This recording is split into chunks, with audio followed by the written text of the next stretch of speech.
moderator or member of the Pretty much question. Yes, tell me your name. John Farmer. You know me, Steve. What's your last name? Farmer. Farmer. Yeah. Are you the Blue Republican? That's it. Blue collar Republican. I'm the man. Okay. You've already Yeah. the fact that you don't like me and I'm Well, no, Steve, you know that's not true. In 2006, I helped you. You remember that. Huh? Well, yeah, we were good on that, so I worked to help you and to stop the Fords from taking over. And I want to know now, why all this stuff about the Tea Party stuff? Why are you stabbing us in the back now? I didn't stab anybody in the back. Well, all that stuff never happened up there. Well, it certainly did happen. No, it did. We got videos. I was there. When Congressman Cohen passed by, I just want to say, we are not racist. We are not divided. And today I had to in two funerals. My coworkers, one was white, one was black. And in both funerals, there were blacks and whites there together. They're friends and others. And as a leader of our community, Congressman, I just wish that, and I hope that in the future, it will be a uniter, not a divider. We are not racist. We are not. We care about our country. And I was there when Congressman Lewis walked by. I was yelling, "Kill Bill!"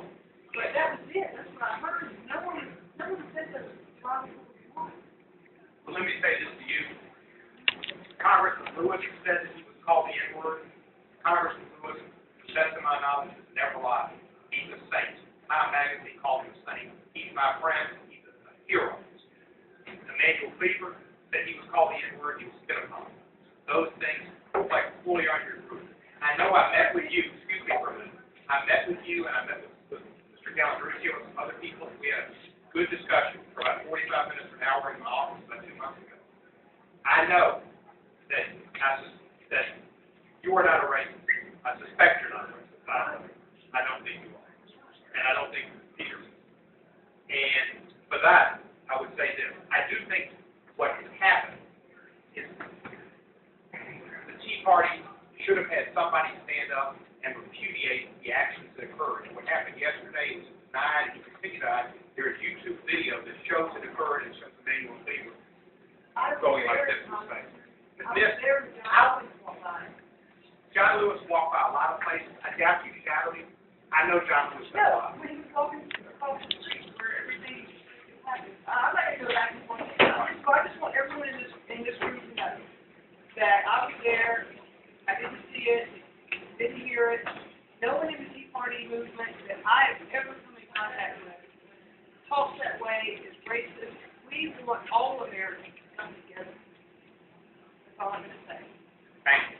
Thank you. Who's got the next question? I've got a question.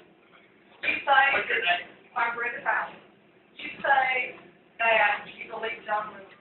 Why is there not Andrew Breitbart conducting a home training video proving there were video cameras all around? They were videoing themselves.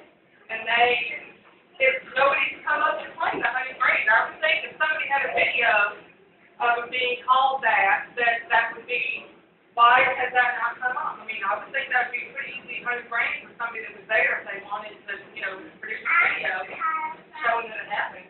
I don't know anything about it.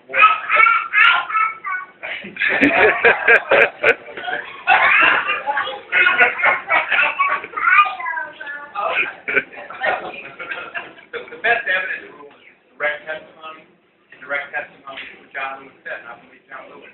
But Even though you got hundreds of folks that saying it didn't happen, you got 100 people saying it who's got the didn't. next question? Yes, All right, well, regardless of whether or not someone spit and called Lewis a name, I'm supposed to believe now, simply because someone did that you believe at home I may have a robe, a robe in a hood in my closet, and I hate the guy standing next to me? That's what you said, right? I never said you had a robe. I said without robes and hoods. I never said you did. There's a difference. You're right. Earlier you made a statement. I'm going to step in because I want to keep this civil. I want to keep this friendly. So you made a statement, and we're going to allow him to address your statement. Not overriding each other without interrupting, because we're all. Thank you. got a good question. Go ahead. I just think we live in a really exciting time, you know, since all the political activities of the last year have encouraged so many people, you guys, people on the right, left, middle, independents, to come out and start learning more about this country and having these dialogues. And it's just a very positive thing. And we live in this great country that allows this, and we will see where this all goes because we have the voting. We will be able to decide which political, philosophical direction we want the country to go in. Congressman, you know that you and I disagree quite a bit in terms of fundamental.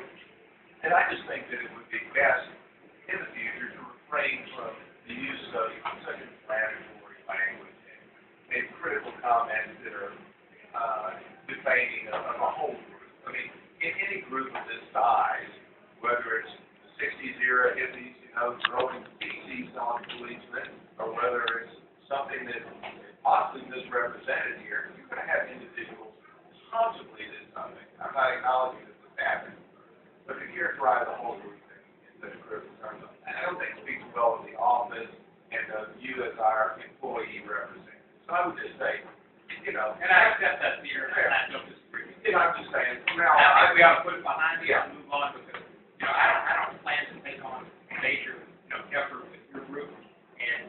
I don't have a group, I'm here as an individual. Okay. And I just think that you might need to consider some sort of moderated apology to that whole group. That's for you to decide. But I just think we live in an exciting time. This dialogue is so important, and maybe calling is not going to be conducive to that. I appreciate you being here to hear us, and I want to talk about issues. That's what it's all about. Thank you. You have a question? Yes, well, first of all, with the topic, I just want to. What's your name? Oh, sorry. First of all, I'm a former student at CBU, and I'll touch back on that. But I just want to say I'm for this issue, this bill. They grew up to me. Healthcare bill? Yes. Grew up to me, I went to universal healthcare. But this bill passed.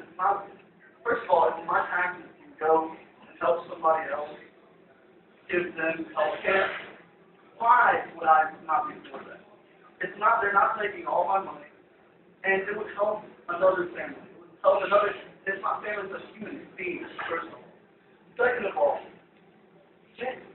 for the private, they're not taking away your private insurance company. And for these private insurance companies to be able to compete with the national health care bill, they're going to have to make changes with their own policies. They're going to have to bring down their how much policies cost.